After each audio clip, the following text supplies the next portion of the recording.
Hello and welcome to another episode of FinTech Focus TV, powered by Harrington Starr, global leaders in financial technology recruitment. Head over to harringtonstar.com where you'll be able to see some of the greatest jobs in financial technology recruitment across the world. You'll also be able to find a host of insight to help you grow your brand, your team, your network and your career. You can see the latest financial technology salary survey. You'll be able to download the issue of the Financial Technologist focusing on the appetite for disruption. And our latest Top 1% Workplace Awards will be out at the end of this year.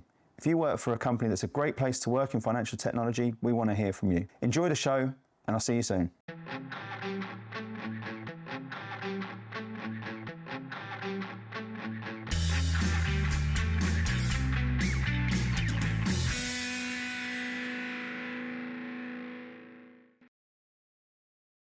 Hello and welcome to another episode of FinTech Focus TV with me, Toby Babb, once again live here in New York at FinTech Connect North America. And today I found Ken Kraetzer. Ken, how are you? Good to see you. Lovely to have you on the show. Kindred soul. I know this is another star of YouTube over here that I'm very pleased to have on the show today. We've been catching up and talking a little bit about what we both do, a mutual passion we found here in terms of talking to interesting people. I think you're about twice as, what, 750 odd shows now that you've... Yeah, we hit 750 a couple of weeks ago when we covered a banking conference. And we found it, we've been doing it 7 or 8 years now, is that we make a lot of friends by talking to people and asking what their story is and learning from them and what they're working on now and promoting them. It's gotten to us a lot of places, conferences we probably wouldn't have gone to, talked to people we probably wouldn't have otherwise talked to, and built knowledge. We're all learning. There's so much new technology that didn't exist when we started our careers that we are all learning today, whether it's fintech or cloud computing or so many other things. Blockchain we got to know about now. Yeah. And we're all learning how the basics, the fundamentals of a lot of new technology, how it's utilized, and what's going to make a difference, as one of the speakers said today. Yeah, absolutely. Speaking of finding out a little bit more, tell us a little bit about CBSI.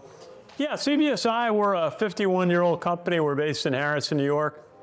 Founded by my boss, Bob Conti, great guy, to sell insurance. And we basically got an opportunity years ago to market benefits on American credit cards. Things like travel insurance programs, common carrier, lost luggage things, and then also merchandise protection, double warranting items bought on a credit card. Who knew at the time that laptop computers were going to be being bought all the time with probably 1 year warranty? Ahead of the game, right? And so we've been, doing that management. We work for we provide benefits to about 1,200 banks, from community banks, credit unions, regional banks, to the largest big names. Fantastic. And tell me what brought you to this here. So obviously you've got your kit behind our kit here. You've been talking to people on site. But what drew you to FinTech Connect? Fintechs are an area our clients are interested in, especially the smaller banks. Chase and Citibank have figured it all out on their own. The smaller banks haven't. They're very concerned about what's available to them to be competitive, especially on consumer marketing. They work with core processors to an extent, but they're always looking at what services fintechs can bring, whether it's a way to enhance their processing of data within the bank or to provide a customer-facing new service. So I just was at a New York State independent bankers, community bankers meeting 2 weeks ago, and they're all looking at what fintechs can do for them. And we work with a group called the Independent Community Bankers of America, and they have their own FinTech Accelerator program. Okay. I used to be out of Little Rock, Arkansas. Now they just moved it this year to Atlanta. And so they're all looking at what FinTech capabilities can make a difference for their community banks. Banks 5 billion or less. So it's learning about fintechs, meeting people. Oh, it's a great opportunity, great conference today. Absolutely. And you mentioned there the community banking piece, and we were talking about this earlier on in the day.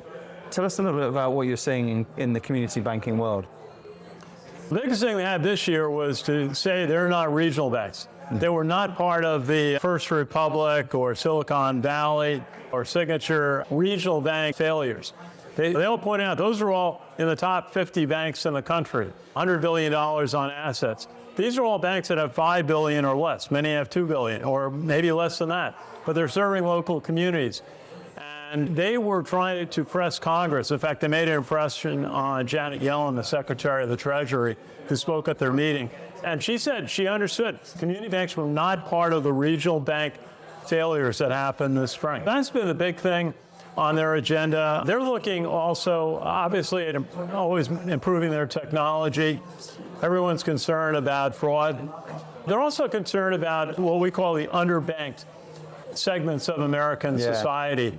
This keeps on being a theme that I'm talking about in the States at the moment as well, right? Yeah, unfortunately, we see it in inner cities. You go to Manhattan, northern Manhattan, you won't see as many banks there at branches as you'll see around Midtown. And then rural America, even upstate New York, where just keeping that one bank branch in a community makes a difference. Or certainly out west where the distances are much more vast. And there's some, remedies being looked at in terms of like advanced ATM machines and kiosks and so on. But it's something that they're taking a hard look at to try to see where they can make a difference.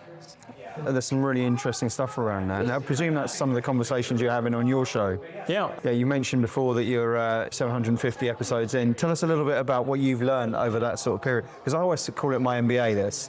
I'm 300 episodes in, I'm speaking to fascinating people every single week. I'm learning a lot about how we run our business, how we go to market. I'm learning a lot about technology, the industry, financial services.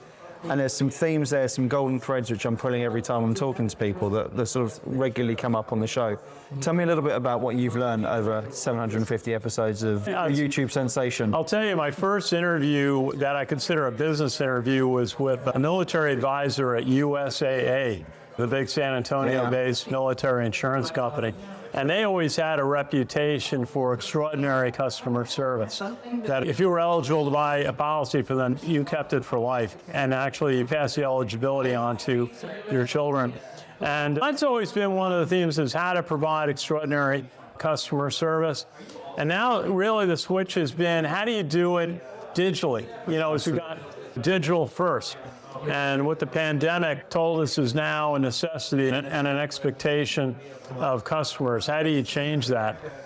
And how to use now social media effectively like you do, and we've had some success with. Like being at a conference like this, you're going to expand the audience of this conference, and hopefully I will, by the interviews that you do. You'll do a number, and those will get posted. We got a couple hundred people here, but that'll get seen potentially by thousands. Yeah, exactly. And so we post and learn to do this on Twitter and YouTube and LinkedIn primarily as business channels. Sometimes we use Facebook. And someone said this at the community banking conference: the young customers expect to see your institution on the channels they spend time watching. They brought up TikTok. I don't use TikTok, but a lot of people do. And so you got to be visible and making an impression on the video channels that your customers and potential customers are watching. Well, it's the expectations, isn't it, about how people are meant to consume advertising, about how they're meant to consume data, about how easily and friction-free they want the process because of how we consume everything in our daily lives. And I think that's something which I think has been a big theme of what we've heard today at FinTech Connect, and how people are trying to make things more efficient for everyone to be able to use their banking products in their everyday life, which is I think it's a great opportunity. You have different types of banking products, and one of the things that no one really brings up is in the U.S. is a retirement plan market. How much money people have in their retirement plans that are not in banks. Yes. And banks are all asking about how they increase deposits, but they don't have the retirement funds until somebody is finally accessing it. Yeah. And that's been I think it's been something that doesn't get enough attention. And now we have ChatGPT to figure out, and doing a webinar on it on Thursday with an expert, and how that can be used by digital advertising agencies. It's great copy. I think the next time I do a webinar, I'm going to try to have the copy written by ChatGPT. Yeah, exactly, yeah. And then you have Bard coming out. But then this whole thing, and the speaker from Chase brought it up but didn't bring it up. He said, you got most of the stuff that they get out of ChatGPT or the like is good. 10% of it is terrible. And then he says, we expect ChatGPT and the like to do coding for us and save us money on coding, get it done faster. And what if 10% of the coding is wrong? When I'm talking to financial services people and they look at ChatGPT, they say it's fine if you want things to be approximately right. Yeah. And that's just not good enough in this sector at the moment. But look, with the scale of innovation, the scale of progress that we're seeing within it, it's only a matter of time until it can get to that sort of level. It's just about how right it can become, because you say there's too much nuance in it at the moment. Well, you just look at the speakers today, and they were all saying it can be helpful, but you better use a lot of caution and supervise it. So it's sort of an assistant For banking, you've used automation formats for trying to find new customers and really for identifying fraud. But we did that at Chase when I worked there with name selection modeling 35 years ago. A lot of it is, it's a new way of doing something that banks have been doing. It's evolution, right? Everybody's trying to find a better way to find that customer that's credit worthy that the other banks haven't found. Everybody's working the edges of the credit scores to try to figure out who is it they're missing. And again, going back to the underserved, whose data don't they have that is just not on the grid, but is credit worthy? Absolutely. Ken, look, I could be talking about this for a long time and thoroughly enjoyed our conversation today.